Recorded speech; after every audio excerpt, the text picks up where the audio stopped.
გამარჯობა, ეთერშია კურიერი 3 საათზე ახალ ამბებს კურიერის გუნდთან ერთად მე კესო ქაფიანიძე გაგაცნობთ. ანტიქართული და არადემოკრატიული ასე აფასებს ოფიციალური თბილისი ეუთოს მოსკოვის მექანიზმის ანგარიშს. საქართველოზე მომზადებულ დოკუმენტში წერია, რომ უნდა გაუქმდეს გამჭვირვალობის, ამერიკული ფარას ანალოგის ოჯახური ღირებულებებისა და არასრულწლოვანთა დაცვის შესახებ კანონები. რეკომენდაციების საპასუხოდ ქართულ ოცნებაში აცხადებენ, რომ ქართველი ხალხის მიერ არჩეული ხელისუფლება თავად განსაზღვრავს, რა კანონია ქვეყნისთვის უკეთესი. მართულ გუნდში ფიქრობენ, რომ ამ დოკუმენტის სახით ოპოზიციამ და მათმა მხარდამჭერებმა გარედან დახმარება მიიღეს, რის შემდეგაც კოორდინირებული კამპანია დაიწყეს. სახელისუფლებო პარტია პარალელს კამიტის საქმეს ენაცავლებს და იდენტურ სცენარზე საუბრობს. ლელა ჯავახიშვილი გაგვაცნობს უფრო ვრცლად დოკუმენტის შინაარსს და მასზე გაკეთებულ პოლიტიკურ შეფასებებს. ლელა, ეთერში ხარ. დოკუმენტი, რომელიც თითქმის 200 გვერდია, მისია მხოლოდ რამდენიმე დღიანი მუშაობის შედეგად მოამზადა, რაც ქართული ოცნების შეფასებით კიდევ ერთხელ ადასტურებს, რომ საერთაშორისო ორგანიზაციის პოლიტიკური დასკვნის უკან არ დგას სამართლებრივი ფაქტები და ის ეფუძნება მხოლოდ დეზინფორმაციას და манипуляციას. სახელმწიფო გუნდში ამბობენ, რომ სახელმწიფო არ აპირებს გარემითითების შესრულებას და იმ კანონების გაუქმებას, რომელიც იცავს ქვეყნის სუვერენიტეტს და ფუნდამენტურ ღირებულებებს. ყურადღებას ამახვილებენ იმაზეც, რომ ანგარიშს დახურულ სხდომაზე მხარი არ დაუჭირა ეუთოს წევრი სახელმწიფოების უმრავლესობამ, მათ შორის არც ამერიკის შეერთებულმა შტატებმა და საქართველოს მეზობელმა ქვეყნებმა. ეს არის სრული ბოდვა. მე მგონი ყველა კარგად ხვდებით, თუ რატომ დაიწყო ეს ყველაფერი და რა არის ამ ყველაფრის უკან. ესე იგი, ჩვენ გვთხოვენ იმას, რომ გავაუქმოთ ოჯახის ღირებულებებისა და არასრულწლოვანთა დაცვის კანონი. ჩვენ გვთხოვენ იმას, რომ გავაუქმოთ გამჭვირვალობის კანონი, გვთხოვენ იმას, რომ გავაუქმოთ ამერიკული ფარა და ვიმოქმედოთ არა ქვეყნის ინტერესებიდან გამომდინარე, არამედ მათი სურვილების შესაბამისად. წარმოუდგენელია. დასრულდა ის დრო, როდესაც გარედან მოდიოდა მითითებები, გარედან მოდიოდა დავალებები და თავჩაღუნული იღებდნენ გადაწყვეტილებებს. ქვეყნის შიგნით რა კანონებია საჭირო, ამას გადაწყვეტს საქართველოს ხელისუფლება, რომელიც ჩვენი ქვეყნის მოსახლეობის უმრავლესობამ აერჩია. ხედავთ, რა პროცესები მიდის მსოფლიოში, რა ხდება ახლო აღმოსავლეთში, როგორი საფრთხის წინაშე დგას მთელი მსოფლიო. შესაბამისად, ყველა ქვეყანა მოქმედებს თავის ინტერესებიდან გამომდინარე და ჩვენ არ დაუშვებთ იმას, რომ ვიღაცას დიდ ქვეყანას, დიდ მოთამაშეებს, პოლიტიკურ მოთამაშეებს მივცეთ იმის შესაძლებლობა, რომ ჩვენი პატარა, მაგრამ უდიდესი კულტურის მქონე, უდიდესი ტრადიციების მქონე ქვეყანა გამოიყენოს თავისი ინტერესებისთვის. მთელი რიგი ქვეყნები, მაგალითად როგორიც არის ჩვენი მეზობელი ქვეყნები, სომხეთი, აზერბაიჯანი, თურქეთი, ესპანეთი, ამერიკის შეერთებული შტატები, საფრანგეთი, ხარი არ დაუჭირა ამ გადაწყვეტილებას, რაც რა თქმა უნდა მისასალმებელია. დოკუმენტის გამოქვეყნებას მალევე მოყვა გამოხმაურებები ოპოზიციის, მათი აქტივისტების, არასამთავრობო ორგანიზაციების წარმომადგენელთა მხრიდან, განსაკუთრებით აქტიურობდნენ სოციალურ ქსელში, სადაც წერდნენ, რომ დასკვნა არის უმძიმესი და ის იქნება განაჩენი ქართული ოცნების ხელისუფლებისთვის. გუშინვე გაკეთდა ოპოზიციური პარტიების ლიდერების ერთობლივი განცხადებაც. ხელისუფლების ოპონენტები აქტიურობენ დღესაც, თუმცა უჭირთ პირდაპირ უპასუხონ შეკითხვას, უნდა გაუქმდეს თუ არა ამერიკული ფარა, გამჭვირვალობის კანონი, ოჯახური ღირებულებებისა და არასრულწლოვანთა დაცვის შესახებ კანონმდებლობა. მათი ნაწილი არც იმას მალავს, რომ მოსკოვის მექანიზმის ამოქმედებისთვის საგარეო ფლანგზე თავადაც აქტიურად მუშაობდნენ. კი ეს არის დამოკლეს მახვილი, კი ეს არის ის პასუხისმგებლობა, რომელზეც ჩვენ საუბრობდით. ნაციონალური მოძრაობის თავმჯდომარე საკმაოდ ეფექტიანად აგრძელებს მუშაობას საერთაშორისო ასპარეზზე და სწორედ კონკრეტული მაგალითი არის მოსკოვის მექანიზმი და ის რეკომენდაციები, რაც შეეხება კანონი. ოჯახური ღირებულებების ნაწილი ჩვენთვის არის საკამათო, ვინაიდან ჩვენ ვართ კონსერვატიული პარტია, ჩვენთვის ქრისტიანული ღირებულებები არის უმთავრესი. ეს დასკვნა არის უმძიმესი და ტრაგიკული ჩვენი ქვეყნისთვის. ეს დასკვნა ეუთოს ამ კონკრეტული საგამოძიებო მექანიზმის დასკვნა არის შედეგი ოცნების მართლობის, რაც შეეხება უშუალოდ კანონებს. გარდა ამ კანონებისა დამერწმუნეთ ძალიან მძიმე შენიშვნები, მითითებები და რეკომენდაციები არის წარმოდგენილი ამ დასკვნაში. ჩვენი ასე ვთქვათ, ოჯახური ღირებულებები, როგორც ოჯახი, უმაღლესი ღირებულება, ჩვენ გამტკიცებული გვაქვს საქართველოს კონსტიტუციით.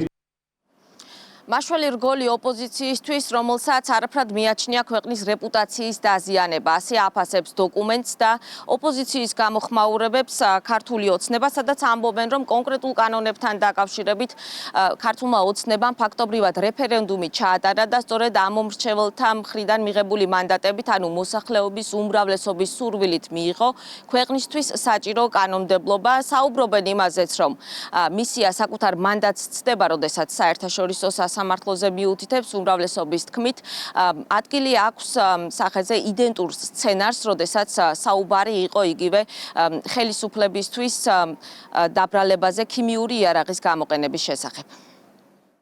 აი, რის გაუქმებას გთხოვენ. ქორწინების ალტერნატიული კონსტიტუციით ერთსქესიანთა ქორწინება ჩვენთვის აკრძალულია იმ გაგებით, რომ მის რეგისტრაციას სახელმწიფო არ მოახდენს.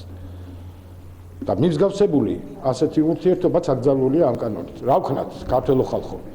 დაუჯეროთ და დაუშვათ ასეთი ურთიერთობის რეგისტრაცია? არასრულწლოვანთა საგანმანათლებლო დაწესებულებებში აკრძალული არის ერთსქესიანთა ურთიერთობის პროპაგანდა და ინცესტის პროპაგანდა. დაუშვათ ასეთი მანიფესტაციები და შეკრებები, სადაც ინცესტი იქნება პოპულარიზებული და თქვათ ეს ქორწინება იქნება. გადავცეთ არასრულწლოვანი 2 და 3 წლის ბავშვები ასეთ ოჯახებს, სადაც მათი მშობლები თვითონ ვერ გარკვეულნია, რომელიც სქესის წარმომადგენლები არიან. ამავე ანგარიშში თქვენ აღმოაჩენთ სრულიად გამაოგნებელი ჩანაწერს, რომ საერთაშორისო ორგანიზაციას უნდა მიმართოს მომწავლავი ნივთიერებების გამოყენების შესწავლის თაობაზე. 2 თუ 3 თვეა ამას ამბობს პრემიერ-მინისტრი, რომ მზად არის ნებისმიერ საერთაშორისო ორგანიზაციას მიაწოდოს ნებისმიერი, მათ შორის საიდუმლო გრიფით არსებული ინფორმაცია. მთელი ამდენი ხნის განმავლობაში არავინ არ შეგხვიანებია, არავინ არ დაინტერესებულა და ახლა თურმე თვითონ ითხოვენ ამას, რომ ვიღაცამ გააკეთოს. ასე რომ ეს მუქარები თავისთვის შეინახონ, მოახდენენ რეალიზაციას, ეს იქნება მათ წინააღმდეგ გამოყენებული მახვილი ისევ ჩვენს მიერ, იმიტომ რომ ეს მახვილი არის სიმართლე. უბრალოდ მოვისმინეთ NGO-ების მონაყოლზე, ვიღაცის მონაყოლზე, აქეთ მონაყოლზე აგებული დასკვნა. ეს არის ჩვეულებრივი პოლიტიკური შეფასებები, არა სამართლებრივი დასკვნა. ამიტომ და აქ არის თავმოყრილი გასული 2 წლის განმავლობაში საქართველოს მიმართ გაჟღერებული ბრალდებები. გვარი რაღაც ენციკლოპედიასავით გამოუვიდა ამ პოლონელ პროფესორს.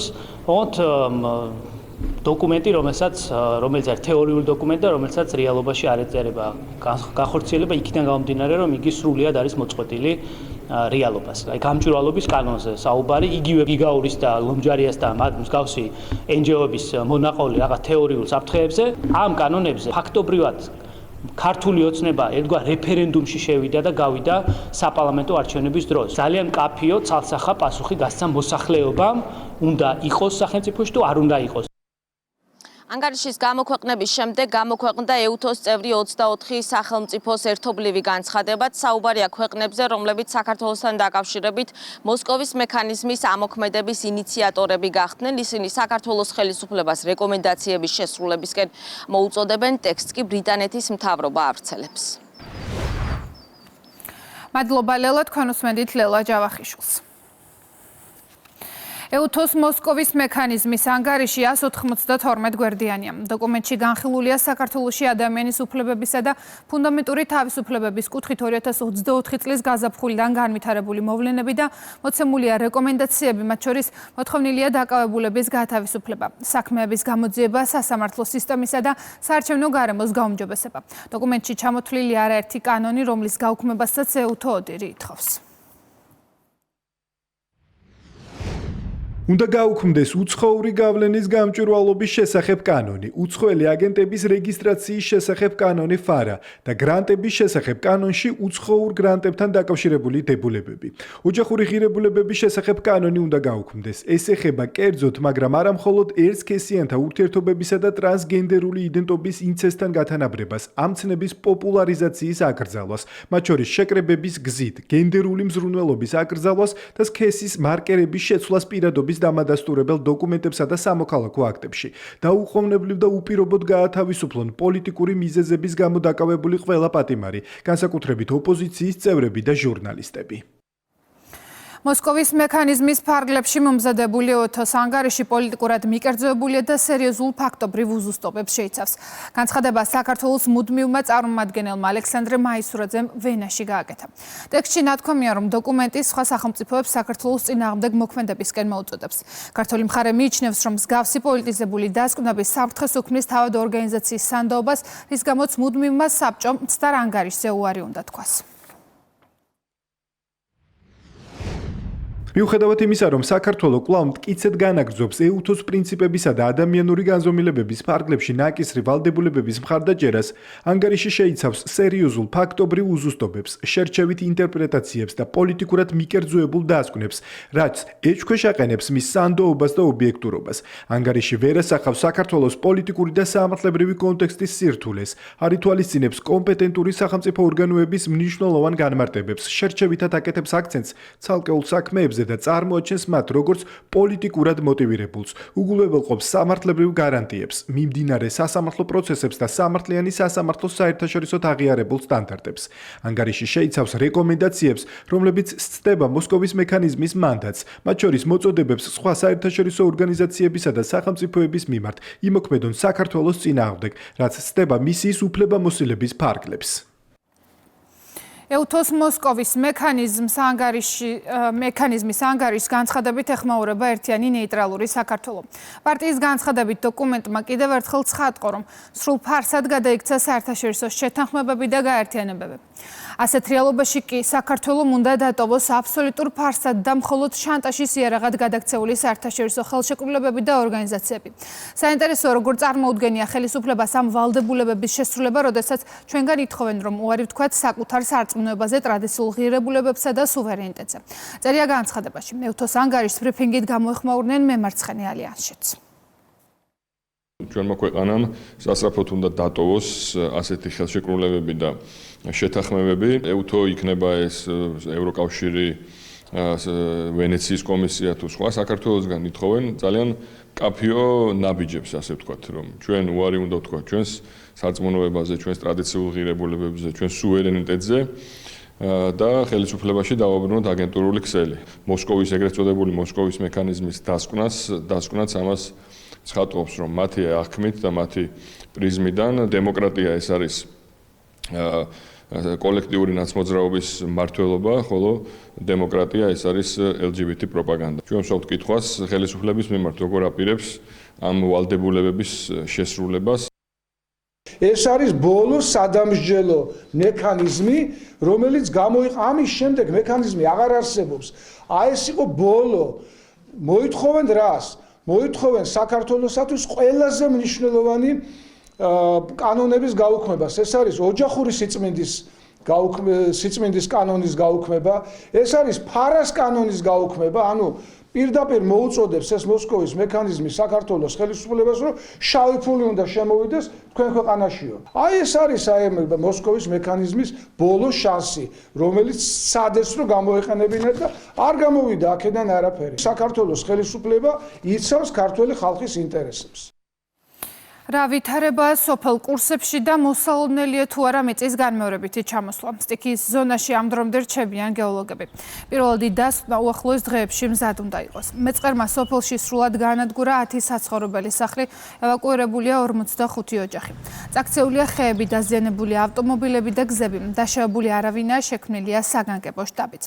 რა ვითარება ამ დროისთვის სტიქიის ზონაში, ამას ლევან ფანცხავა გვეტყვის. ლევან, ცნობილია თუ არა ზარალის ოდენობა და სად იმყოფება კურსები დან ევაკუირებული მოსახლეობა. სტიქიის ზონა ამ დრომდე ჩაკეტილია, სოფელ კურსებში გადაადგილება იკრძალება, მობილიზებულია ადგილზე შინაგან საქმეთა სამინისტროს საგანგებო სიტუაციების მართვის სამსახური, ასევე პერიმეტრს იცავს პოლიცია და სტიქიის ზონაში რჩებიან მხოლოდ გეოლოგები. სპეციალისტები აკვირდებიან მოვლენებს, როგორც ისინი აცხადებენ, სოფელ კურსებში მეწყრული პროცესები ამ დროისთვის ისევ აქტიურია, აქედან გამომდინარე გამომდინარე მიწის გადაადგილების ტრაექტორიას სწავლობენ ამ წუთებში ისინი, ასევე პერიმეტრს აკვირდებიან დრონების საშუალებითაც და პირველადი დასკვნა უახლოეს პერიოდში გახდება ცნობილი. ტყიბულის მუნიციპალიტეტში გუშინ განვითარდა მეწყრული პროცესები, 100 მეტი მოქალაქე გადაიყვანეს უსაფრთხოებიდან გამომდინარე დროებით სხვადასხვა სასტუმროში და 45 ოჯახია ევაკუირებული ტერიტორიიდან. როგორც ცნობილია, ასევე სტიქიის ზონაში არ უშვებენ ამ დროისთვის მოსახლეობას, რადგან როგორც სპეციალისტები ამბობენ, არსებობს საფრთხე, რადგან სტიქია და ასე რომ ვთქვათ, მეწყრული პროცესები ისევ არის აქტიური. რამდენიმე წუთის წინ ვესაუბრეთ გეოლოგებს, რომლებიც აცხადებენ, რომ სტიქიური უბედურების ზონაში დარჩებიან იმ დრომდე, ვიდრე ამას საჭიროება მოითხოვს. აღსანიშნავია ის ფაქტიც, რომ საბედნიეროდ ამ შემთხვევას მსხვერპლი არ მოყოლია და არც დაშავებულია. გარემოსერული სააგენტოს გეოლოგიის დეპარტამენტის სპეციალისტები სამი ჯგუფის მიერ 12 მარტს დილის საათებიდან მონიტორინგი ვრცელდება ადგილზე. წინასწარი შეფასებით ადგილი აქვს დონეწყულის სხეულის რეაქტივიზაციას, მიმდინარეობს საველე საფეხმავლო გეოლოგიური დაკვირვებები და დრონით მონიტორინგი, რათა განისაზღვროს მეწყრის გადაადგილების დინამიკა და რისკის ზონები. ამ ეტაპზე მეწყრული პროცესი აქტიურ ფაზაშია და ვაგრძელებთ გეომონიტორინგულ დაკვირვებას. დაახლოებით 58-60 ჰექტარზეა საუბარი და ამ ეტაპზე ადგილზე ვრჩებით. სტიქიის ზონიდან ევაკუირებულ მოსახლეობას უკვე შეხვდნენ აღმასრულებელი ხელისუფლების წარმომადგენლები, ასევე ტყიბულის მერი და იმერეთის გუბერნატორი. მათ მიაწოდეს ბოლო ინფორმაცია მოქალაქეებს, თუ რა ვითარება ამ დროისთვის სტიქიის ზონაში და ასევე მოისმინეს იმ საჭიროებების შესახებ, რომელიც გააჩნია დაზარალებულ მოქალაქეებს. დაგვეხმარი გამოყვანაზე ყველაფერზე, მაგრამ ესეთი ახლა რომ ვერ მივდივართ იქამდე. სახლი ახლა უკვე გუშინ ახლობლების მივიდენ და უკვე ინგრევა შეგნით ახსნილია ყველაფერი. გამოვით არაფერი არ იყო და ახლა უკვე ყველაფერი დახსნილია და ყველაფერი გაფუჭებული. ხელისუფლების წარმომადგენლები დღეს შევხვდნენ მოგცეს ამომწურავი ინფორმაცია ჩვენი საჭიროებების და თხოვნების შესახებ. პირველ რიგში გვაინტერესებდა ჩვენი სახლების მდგომარეობა, იქ საფლავებიც დაზიანებულია და მისი მდგომარეობაც. აქ მოსახლეობას ასევე დარჩათ შინ, რაც აუცილებელი არის მათთვის და ამ საკითხსაც აგვარებენ და დაგვკვირდნენ, რომ ეს ყველაფერი ეს საკითხი გადაჭრილი იქნება. მოსახლეობასთან შეხვედრების მიზანი მთავარი არის ის, რომ გავაცნოთ უახლესი ინფორმაცია სტიქიის ზონაში, რა ვითარებაა. გეოლოგები ეტაპობრივად გვაწვდიან ინფორმაციას და ჩვენს შესაბამისად ინფორმირებული ყავს მოსახლეობა, მათ აწუხებთ ბუნებრივი ცალი და გასაგები ცალი და მაქსიმალურად ოპერატიულად მივაწვდით ყველა სიახლეს. მეორე მიზანი იყო უკვე შეგვეინახა ჩვენი თვალით რა პირობებში არიან და რაიმე კონკრეტული მოთხოვნა ხო არა აქვთ მათ, რომელიც დამატებით საჭიროებს ჩვენს რეაგირებას. ხელისუფლება ყველაფერს აკეთებს იმისთვის, რომ მათი მოთხოვნები დაკმაყოფილებული იყოს. სტიქიის ზონაში კვლავაც რთული ვითარება არის. ადგილზე რჩებიან გეოლოგები, რომლებიც ახორციელებენ მონიტორინგს, ასევე შინაგან საქმეთა სამინისტრო უსაფრთხოების მიზნით იცავს პერიმეტრს. უნდა დაველოდოთ გეოლოგების დასკვნას, რომლის შემდეგაც ხდება ჩვენთვისაც ცნობილი რა დროის შემდეგ შეიძლება მოსახლეობა თავიანთ ტერიტორიებზე შესვლას. მეწყრული პროცესები ტყიბულის მუნიციპალიტეტში გუშინ დილით განვითარდა, დანგრეულია 10 საცხოვრებელი სახლი, ევაკუირებულია 45 ოჯახი და სოფელში ამ დროისთვის მხოლოდ სპეციალისტები რჩებიან. მადლობა ლევან, პირდაპირ ეთერში საუბრობდა ლევან ფანცხაბა. ლევან ჯანგველაძის მკვლელობის საქმის განხილვა გრძელდება. დღეს განიხილეს ძმები მიქაძეების და ჯოხაძის ეპიზოდი, რომლებსაც მკვლელობის ორგანიზება ედებათ ბრალად. პროცესზე ბრალდების მხარის მტკიცებულებები გამოიკვლიეს. ამ საქმეზე უადო პატიმრობა აქვს მისჯილი გელაუძილაურს, მკვლელობის დამკვეთად კი დასახელებულია ოთარ ფარცხალაძე. რაც მტკიცებულების გამოკვლევის ეტაპზე არ არსებობდა, ბუნებრივია ვერ იარსებებს დასკვნის ეტაპზე. დაახლოებით 1 კვირა კიდევ უნდა დაჭირდეს ბრალდების მტკიცებულებების გამოკვლევას, მერე კი უკვე დაცვა დაიწყებს თავისი მტკიცებულებების წარმოქმნას. გამოვიკვლიეთ ვიდეო მასალა, დეტალური ინფორმაცია და მომდევნო პროცესზეც გაგრძელდება ამ მტკიცებულების გამოკვლევა. ბრალდებულების მიქაძეების და გიორგი ჯოხაძის მიმართ არსებული საქმეზეც ბრალდების მხარე მტკიცებულების გამოკვლევის კონტექსტში დასასრულისკენ მიდის. შესაბამისად, ჩვენი მტკიცებულების დასრულების შემდეგ უკვე დაცვის მხარეს რიგი მტკიცებულებები იქნება წარმოდგენილი. ბრალდების მხარეს მიაჩნია, რომ საქმეში წარმოდგენილი მტკიცებულებები არის ურთიერთშეთავსებადი მკვლელობის ორგანიზებასთან დაკავშირებით. ჩვენ ამ ყველაფერს დეტალურად ჩავშლით დასკვნით სიტყვაში, სადაც ყველა მტკიცებულებას ერთობლიობაში განვიხილავთ და ჩვენი პოზიცია რო არის მართალი, ამას დავანახებთ სასამართლოს. კრიმინალური პოლიციის საჭარი სამმართველოს თანამშრომლებმა განსაკუთრებით დიდი ოდენობით ნარკოტიკი ამოიღეს, დაკავებულია უცხო ქვეყნის 2 მოქალაქე. აზერბაიჯანისა და თურქეთის მოქალაქეების პირადი ავტომობილისა და დროებითი საცხოვრებელი ბინების შრეკის შედეგად სარეალიზაციოდ გამზადებული სხვადასხვა სახის ნარკოტიკული საშუალება და ფსიქოტროპული ნივთიერება ნივთკიცება ამოიღეს. დანაშაული 20 წლამდე ან უვადო თავისუფლების აღკვეთას ითვალისწინებს.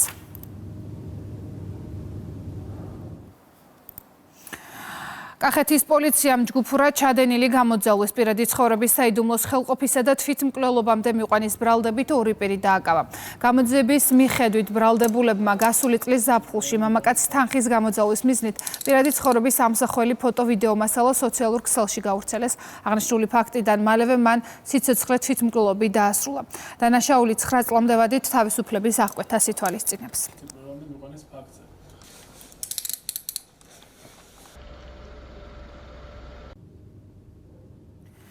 შინაგან საქმეთა მინისტრის მოადგილე შალვა თადუმაძე და საექსპერტო კრიმინალისტიკური დეპარტამენტის დირექტორი ამერიკის შეერთებული შტატების თავდაცვის საფრთხის შემცირების სააგენტოს ხელმძღვანელ დევიდ კენედეის შეხვდნენ. სამუშაო შეხვედრის ფარგლებში მხარეებმა განიხილეს თანამშრომლობის პრიორიტეტული მიმართულებები და სამომავლო გეგმები. საუბარი შეეხო საექსპერტო კრიმინალისტიკური დეპარტამენტის ქიმიური ლაბორატორიის შესაძლებლობების გაზრდას და ლაბორატორიის თანამედროვე ტექნოლოგიებით აღჭურვას, ასევე პერსონალის კვალიფიკაციის ამაღლებას.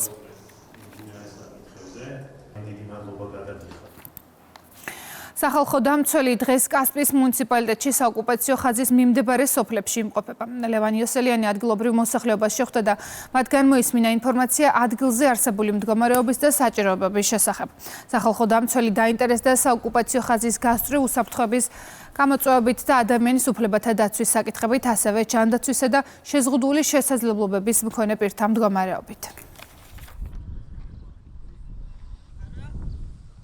არის გამოწვევები და ის საკითხები, რაც მათ აწუხებთ, მაგალითად ამბულატორიის საკითხი ახსენეს, სხვა საკითხები, რომლებიც ახალგაზრდებს ეხება, აქაც ის პრობლემა დგას, რაც ძირითადად ყველგან რომ მიგრაცია არის ახალგაზრდების ძირითადად ქალაქებში და ეს არის, რაზეც ყოველთვის საუბრობ, რომ ადგილზე უნდა შეიქმნას ინფრასტრუქტურა, რომელიც გახდის შესაძლებლობას, რომ ახალგაზრდები მეტად დაკავდნენ თავიანთ სოფლებში.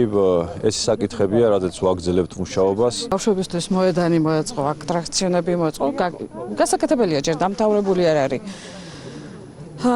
სარწყავი წყალი არის, მოწესრიგდა და ძირითადი. ერთადერთი სურვილი გვაქვს სოფელს, რომ გაიხსნას ამბულატორია. ირანის სარაკეტო იერიში შედეგად ისრაელის ჩრდილოეთით ნაზარეთთან მდებარე დასახლებაში საცხოვრებელი სახლები დაზიანდა. აფეთქებების შედეგად 10-ობით ადამიანი დაშავდა. ამავდროულად შტატებისა და ისრაელის გაერთიანებული ძალები ირანის მასშტაბით შიდა უსაფრთხოებისა და სამხედრო ობიექტებზე დარტყმებს აგრძელებენ. ისრაელის თავდაცვის განცხადებით იერიში სამიზნე გახდა ირანში მდებარე ბირთვული ობიექტი. ამერიკის შეერთებული შტატების ცენტრალური სარდლობის ინფორმაციით, ერაყის დასავლეთ ნაწილში ამერიკულმა თვითმფრინავმა კატასტროფა განიცადა. უწყების განცხადებით ინციდენტი ირანის წინააღმდეგ მიმდინარე ოპერაციის დროს მეგობრულ საჰაერო სივრცეში მოხდა. დაჯგუფება ერაყში ისლამურმა წინააღმდეგობამ განაცხადა, რომ თვითმფრინავი მათ ჩამოაგდეს. ბორტზე მყოფი ეკიპაჟის 6 წევრიდან 4-ის დაღუპვა დადასტურდა. სამაშველო ოპერაცია კი გრძელდება.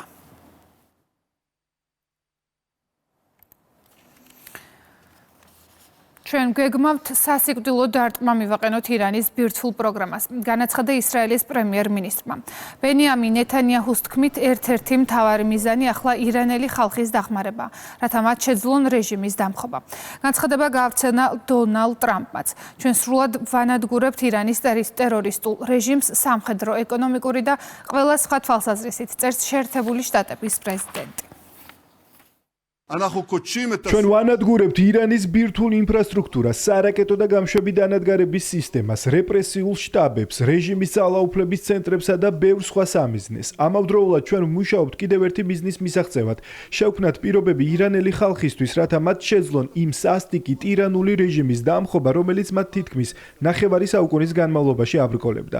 მე ვეუბნები ირანელ ხალხს, მომენტი, როდესაც თქვენ შეძლებთ თავისუფლების ახალ გზას დაადგეთ, ახლობდება. ჩვენ თქვენს გვერდით ვართ, ჩვენ გეხმარებით, მაგრამ საბოლოოდ ყველაფერი თქვენზეა დამოკიდებული. შეერთებულმა შტატებმა 30 დღით გაუქმა სასანქციო შეზღუდვები რუსული ნავთობისა და ნავთობპროდუქტების შესყიდვაზე, რომელთა ტრანსპორტირებაც საზღვაო ტანკერებით ხორციელდება. შტატების ფინანსთა მინისტრმა განაცხადა, რომ პრეზიდენტი დონალდ ტრამპი მსოფლიო ენერგეტიკულ ბაზრებზე სტაბილურობის უზრუნველსაყოფად და დაბალი ფასების შესანარჩუნებლად გადამწყვეტ ნაბიჯებს დგამს. ამ მიზნით ფინანსთა სამინისტრო ქვეყნებს დროებით უფლებას რთავს შეისყიდონ ის რუსული ნავთობი, რომლის ტრანსპორტირებაც უკვე მიმდინარეობს. რუსეთის პრეზიდენტის სპეციალური წარმომადგენლის კირილ დმიტრევის განცხადებით, ამერიკული შეზღუდვების მოხსნა დაახლოებით 100 მილიონ ბარელ ნავთობს შეეხება.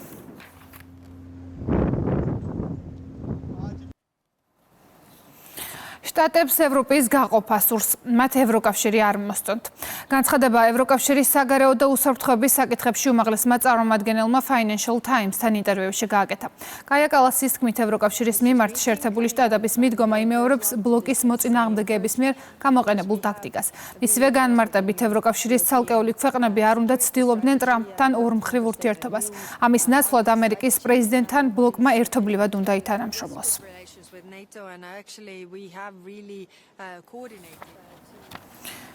ახლა კი ისევ საქართველოს 2026 წლის თებერვალში ექსპორტი 26.5%-ით გაიზარდა და თებერვლისთვის რეკორდულ მოცულობას $545 მილიონ მიაღწია. საგარეო ვაჭრობის შესახებ ინფორმაცია საქსტატმა გაავრცელა. მაღალი ზრდა დაფიქსირდა იანვარ-თებერვლის ექსპორტის მოცულობაშიც, რომელიც 23%-ით არის გაზრდილი. გამოქვეყნდა საგარეო ვაჭრობის ძირითადი მაჩვენებლები, წინასწარი ინფორმაციით ექსპორტი გაზრდილია დაახლოებით 26% და ექსპორტის რეკორდული მოცულობა ფიქსირდება, რომელიც $546 მილიონ შეადგენს. აქვე აღსანიშნავია, რომ რეკორდულია იანვარ-თებერვლის ექსპორტის მაჩვენებლები, ასევე საკმაოდ მაღალი ზრდა არის საგარეო სავაჭრო ბრუნვის კუთხით. ჩვენი მიზანია, რომ საქართველოში ბიზნესზე საინვესტიციო გარემო გავხადოთ უფრო მიმზიდველი, რათა საერთაშორისო და ადგილობრივი ინვესტორებისთვის საქართველოს ბაზარზე ოპერება იყოს კონკურენტუნარიანი და საბოლოო ჯამში აისახოს ერთი მსხვილი როგორც დასაქმებულთა ზრდაზე, ასევე მოსახლეობის შემოსავლების ზრდაზე. ხე-ტყის უკანონო მოპოვების ფაქტი გამოვლინდა იმერეთში. გარემოს დაცვითი ზედამხედველობის წარმომადგენლებმა ხარაგაულის მუნიციპალიტეტის სოფელ გეცამანიანში უკანონოდ მოჭრილ წითელი ნუსხით დაცულ წაბლის 11 ხეს მიაგნეს. ზიანი 2000 ლარზე მეტად შეფასდა. მასალები რეაგირებისთვის შესაბამის უწყებაში გადაიგზავნა. უკანონო ტყით-სარგებლობის ფაქტების შემცირების ტენდენცია შეინიშნება. მიუხედავად ამისა, ბრაკონიერობა კვლავ მნიშვნელოვან გამოწვევად რჩება, რის გამოც მკაცრი კონტროლი უწყვეტ რეჟიმში გრძელდება. მიმდინარე მონიტორინგისა და კონტროლის ღონისძიებების შედეგად დასავლეთის რეგიონული სამმართველოს სამოქმედო ტერიტორიაზე 2025 წელს უკანონო ტყით-სარგებლობის 300-ზე მეტი ფაქტი გამოვლინდა. საბურთალოს რაიონის გამგეობა ყაზბეგის გამზირის 27 ნომერთან რეკრეაციულ სივრცეს რეაბილიტაციას უტარებს. პროექტის ფარგლებში მონტაჟდება ყველა შესაბამისი საპარკო ინფრასტრუქტურა. ეწყობა განათებისა და სარწყავი ქსელები, ტერიტორია გამწვანდება და დაირგვება 300-მდე სხვადასხვა ჯიშის ხელმცენარე. ასევე დამონტაჟდება ვიდეო სამეთვალყურეო კამერები. პროექტის ღირებულება 600,000 ლარია.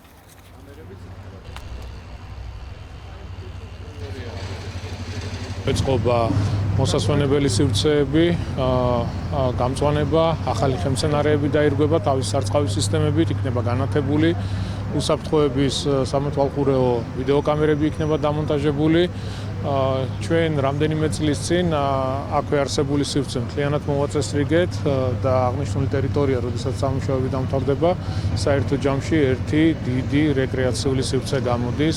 ჩვენ ბევრჯერ გვისაუბრია იმაზე, რომ გვინდა უბნების დონეზე შევიდეთ და საცხოვრებელ კორპუსებს შორის არსებული სივრცეები მთლიანად იყოს მოწესრიგებული, რადგან პირველ რიგში იქ მსხოვრებ ადამიანებს კონდეთ გარემო, სადაც დაისვენებენ, ივარჯიშებენ, განიტვირთებიან და ასე შემდეგ. სამუშაოების ფარგლებში ეწყობა განათების ახალი ქსელი, რა თქმა უნდა, სარწყავი სისტემა დაირღვება ახალი ხელმცენარეები, მთლიანად გამწვანდება ეს ტერიტორია, ასევე დამონტაჟდება უსაფრთხოების კამერები. ძალიან მნიშვნელოვანი არის, რომ სკამების სკამებს ექნებათ წიგნის ვიზუალი და ძალიან თემატურია იმ ადგილიდან, სადაც ამ სამუშაოებს ვაწარმოებთ. პროექტის ღირებულება შეადგენს 600,000 ლარს და დასრულდება აპრილის თვეში. 2026 წლის რაგბი ევროპის ჩემპიონატის ფინალისთვის საქართველოს ნაკრები ამზადება. ორ დღეში სატიტულო შეხვედრა საქართველოს მადრიდში, პორტუგალიის წინააღმდეგ გამართავს. თამაში 21 საათსა და 45 წუთზე დაიწყება. ნახევარფინალში რუმინეთთან გამარჯვების შემდეგ გუნდმა ერთი დღე აღდგენას დაუთმო, დღეს კი უკვე მადრიდისკენ გაემგზავრა. ლაშა დვალიშვილი იმყოფება მადრიდში. ლაშა, როგორია მოლოდინები და ქართველი მორაგბეების განწყობა? დიახ, 2 დღე რჩება რაგბი ევროპის ფინალური დაპირისპირების გამართვამდე, რომელსაც ესპანეთის დედაქალაქი უმასპინძლებს და ბუნებრივია თითოეული ჩვენგანი მოუთმენლად ველით. ამ შეხვედრას, რომელშიც საქართველოს ეროვნული ნაკრები დაუპირისპირდება პორტუგალიელებს, მე აქვე გეტყვით, რომ აქამდე 27 შეხვედრა გვაქვს ჩატარებული პორტუგალიასთან და 19 გამარჯვება საქართველოს მხარეს არის, მიუხედავად ამ სტატისტიკური მონაცემებისა, პორტუგალიელები იმუქრებიან და ამბობენ იმას, რომ მადრიდში არ ჩამოდიან მხოლოდ შეხვედრაში მონაწილეობის მისაღებად, არამედ ჩამოდიან საქართველოს ნაკრების დასამარცხებლად, თუმცა პირადად მე ძალიან დიდი ეჭვი შემაქვს მათ სიტყვებში, მაგრამ ნახოთ, კარგია რომ მათ ასეთი განწყობა აქვთ, ასეთი განწყობა კიდევ უფრო დაძაბულ საინტერესო დაპირისპირების მოლოდინს ქმნის. რაც შეეხება საქართველოს ნაკრებმა ჯგუფური ეტაპი ბრწყინვალედ გაიარა ისე როგორც თითოეული ჩვენგანი ვარაუდობდით, მოიგო ყველა შეხვედრა, ჯერ პირველი მატჩი მოუგო შვეიცარიას, შემდეგ მოუგეთ ნიდერლანდებს, მოუგეთ ესპანეთის ნაკრებს, რამაც მოგცა იმის უფლება და საშუალება, რომ რაგბი ევროპის ნახევარფინალური დაპირისპირებისთვის გვემასპინძლა რუმინელებისთვის, ჩვენი ტრადიციული მეტოქისთვის და ბუნებრივია რუმინეთის ნაკრებიც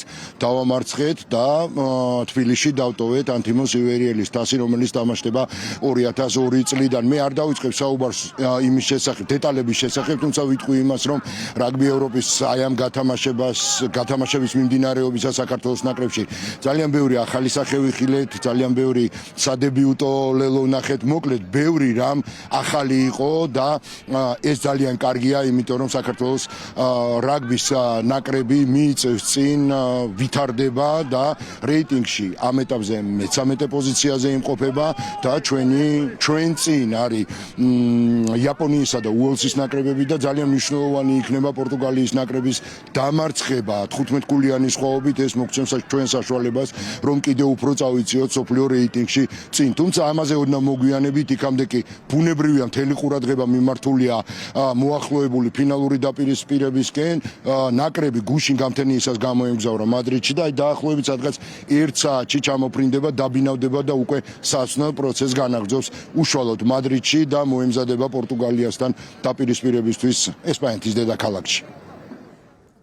მთავარმა მომზადებამ კარგად ჩაიარა, დაგვრჩა ფინალური კაპიტის ვარჯიში. მზად ვართ, ვიცით რა უნდა გავაკეთოთ, მენტალურად და ფიზიკურად ყველაფერი რიგზი არის და ვეცდებით ჩვენი მაქსიმუმი დავდოთ მოედანზე და დამაჯერებლად მოვიგოთ ფინალური შეხვედრა. ვიტყოდი რომ კარგ ფორმაში არიან, კარგი თამაშები აჩვენეს. პორტუგალია საკმაოდ ძლიერი გუნდია, ყველაზე ძლიერი გუნდი არის. მე ვიტყოდი ჩვენს შემდეგ ასე ვთქვათ ამ ჩემპიონატში, რაგბი ევროპაზე. და აქვთ თავიანთი ძლიერი მხარეები, რასაც შეეცდებიან რომ დაგვიპირისპირონ ჩვენ ფინალზე. და ჩვენ მაქსიმალურად ვეცდებით რომ ჩვენი ძლიერი მხარე დაუპირისპიროთ და რაც შეიძლება ხარისხიანი თამაში ვაჩვენოთ. აშკარად ბევრად მოტივირებული არის გუნდი, იქიდან გამომდინარე რომ უფრო მნიშვნელოვანი თამაშია და ფინალი არის და გუნდს ეთყობა მზადება და მზაობა იმისთვის რომ ეს თამაში არის განსხვავებული წინა 4 თამაშისგან და არის ფინალი. რეკლამის შემდეგ კურიერი ეთერში ბრუნდება, განვაგრძობთ გამოშვებას. ლონდონის წიგნის ბაზრობის ფარგლებში ლიტერატურული თარგმანების სექციაში პრეზენტაცია გაიმართა რუსუდან გორგილაძის წიგნის დიქტატურის გემო. ამ ღონისძიებით საქართველოს მწერალთა სახლმა ლონდონის წიგნის ბაზრობაზე მონაწილეობა წარმატებით დაასრულა. წელს საქართველოს ლონდონის წიგნის ბაზრობაზე ეროვნული სტენდით 80-მდე გამოცემითა და 10-მდე ავტორით, თარგმნელითა და გამომცემლით წარსდგა. წიგნი ბევრგან იყო წარდგენილი და ბევრი აუდიტორია ყავს, მაგრამ დღეს განსაკუთრებულია ეს ყველაფერი, იმიტომ რომ ლონდონში ხდება ეს ამბავი და ეს ლონდონის წიგნის ბაზრობა არის განსაკუთრებულად სპეციფიური. ბევრმა ადამიანმა გამოხატა სურვილი ამ წიგნის ინგლისურად წაკითხვის. ძალიან ბევრი ცოცხალი ამბებია შიგნით. ძალიან ბევრი იმდროინდელი, ის რაც არ ვიცით ჩვენ. მოხარული ვარ, რომ ჩვენს ღონისძიებებს და ჩვენ შეხვედრებს ძალიან კარგი გამოხმაურება ქონდა, რომ წლიდან წლამდე ჩვენ ვიძენთ გამოცდილებას, წლიდან წლამდე უფრო და უფრო პოპულარული ხდება საქართველო და ჩვენი ავტორები და გამომცემლობები. წელს რაც რამაც ყველაზე მეტად გაგვახარა ის იყო, რომ უკვე ასე ვთქვათ, აქეთ მივიღეთ შეთავაზებები ჩვენი რამდენიმე გამოცემის თარგმანზე და გამოცემაზე. კულტურის სამინისტროს მხარდაჭერით ხოროვას სახელობის მსახიობთა სახლში გაიმართა სპექტაკლი აჯანყებულთა ვაგონი. სპექტაკლის შემოქმედებითი კვირეულის ფარგლებში ჩატარდა და 1924 წლის აჯანყების 100 წლისთავის მიეძღვნა. წარმოდგენა ატარებს მეხსიერების აქტის ფორმას და ეხმიანება თავისუფლებისთვის ბრძოლის მნიშვნელობის იდეას. რეჟისორები ვატო ჯუღელი და ვახტანგ ნიკოლავა არიან. ძალიან მნიშვნელოვანი ნაწარმოებია ისტორიულ პიროვნებებზე, ძალიან საპასუხისმგებლო სამუშაო იყო ეს. და მე მოხარული ვარ, რომ ეს სამუშაო შედგა, იმიტომ რომ რეგიონალური თეატრებისთვის ეს უმნიშვნელოვანესი პროცესებია. ეს რეგიონალური თეატრისთვის ძალიან მნიშვნელოვანია.